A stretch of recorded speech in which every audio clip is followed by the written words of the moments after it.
નમસ્કાર, હું છું કેતલ અને આપ જોઈ રહ્યા છો CB24. ગુજરાતમાં કમોસમી વરસાદની ફરી એકવાર આગાહી કરવામાં આવી છે. માવઠાની આગાહી હોવાથી ખેડૂતોની ચિંતામાં ફરી એકવાર વધારો થયો છે. ગુજરાતમાં આજે કમોસમી વરસાદની આગાહી કરવામાં આવી છે.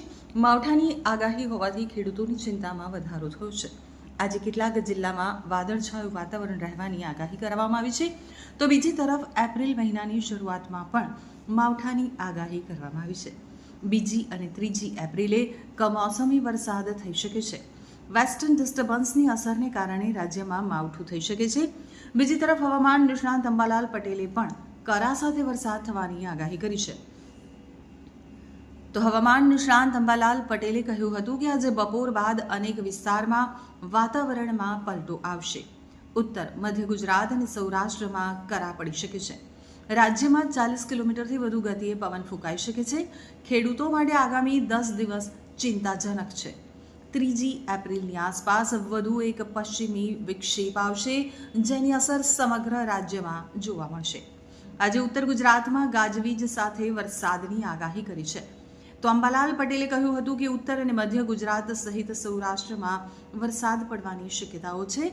6 એપ્રિલની આસપાસ વાતાવરણમાં પલટો આવશે. એપ્રિલ મહિનામાં પવનની ગતિ 50 કિલોમીટરથી વધુ રહી શકે છે. તો બીજી તરફ હવામાન વિભાગની આગાહી પ્રમાણે રાજ્યના અનેક વિસ્તારમાં વાદળછાયું વાતાવરણ રહેશે. કેટલાક વિસ્તારોમાં ગાજવીજ સાથે વરસાદ ખાબકશે. કચ્છ, પાટણ, મોરબી, સુરેન્દ્રનગર, સાબરકાંઠા, અરવલ્લી, દાહોદ અને પંચમહાલ જિલ્લામાં ભારે વરસાદની આગાહી કરવામાં આવી છે. વેસ્ટર્ન ડિસ્ટર્બન્સ સક્રિય થવાથી વરસાદની આગાહી કરાઈ છે. વરસાદ અને વાદળછાયું વાતાવરણ રહેવાને કારણે રાજ્યમાં ગરમીમાં આંશિક ઘટાડો થશે.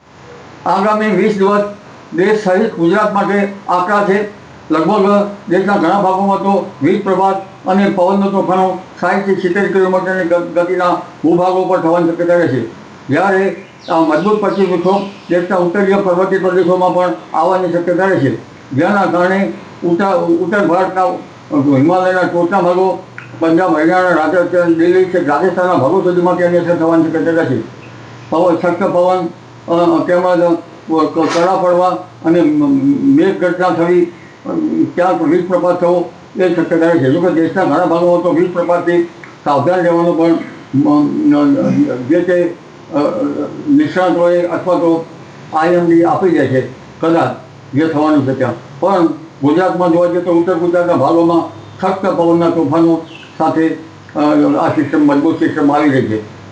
લગભગ કેટલાક રાજસ્થાનના કેટલાક સંલગ્ન ભાગોમાં તો 60 થી 70 કિલોમીટરનો પવન ફૂંકાઈ શકે છે અને નીચેના ભાગમાં 50 થી 60 કિલોમીટરનો પવન ફૂંકાઈ શકે છે.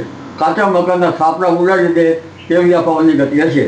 એટલે હવે લગભગ ઉત્તર ગુજરાતના ભાગોમાં તેમજ પાટણ, બનાસકાંઠા, સાબરકાંઠા, અરવલ્લી, પંચમહાલ આ ભાગોમાં પણ કમોસમી વરસાદ થવાની શક્યતા રહે છે. જેની અસર છેક મધ્ય ગુજરાતના ભાગોમાં પણ થવાની શક્યતા રહે છે. ઉત્તર પશ્ચિમના ભાગો દેશના અને લગભગ કેટલાક વડોદરાના ભાગો અને અમદાવાદ, ગાંધીનગરના ભાગો સુધી પણ તેની અસર થવાની શક્યતા રહે છે. પશ્ચિમ સૌરાષ્ટ્રના ભાગોમાં પણ અસર થવાની શક્યતા રહે છે. કચ્છના ભાગોમાં પણ સખ્ત પવનના તોફાનો થશે. એટલે ધીરે ધીરે આ સિસ્ટમ જો સૌરાષ્ટ્રમાં અંદર પ્રવેશ કરી જાય તો સૌરાષ્ટ્રના દરિયા કિનારાના ભાગોમાં પણ પવન ફૂંકાય.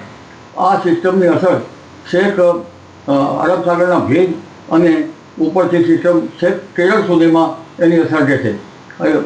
એટલે દક્ષિણ જે બંગાળ સાગરની સિસ્ટમ જે અંદર હવાનો ભેજ આવી રહ્યો છે તેમાં આ મર્જ થવાની શક્યતા દેશના ઘણા ભાગોમાં આંધીવંટોનું પ્રમાણ વધી શકે છે.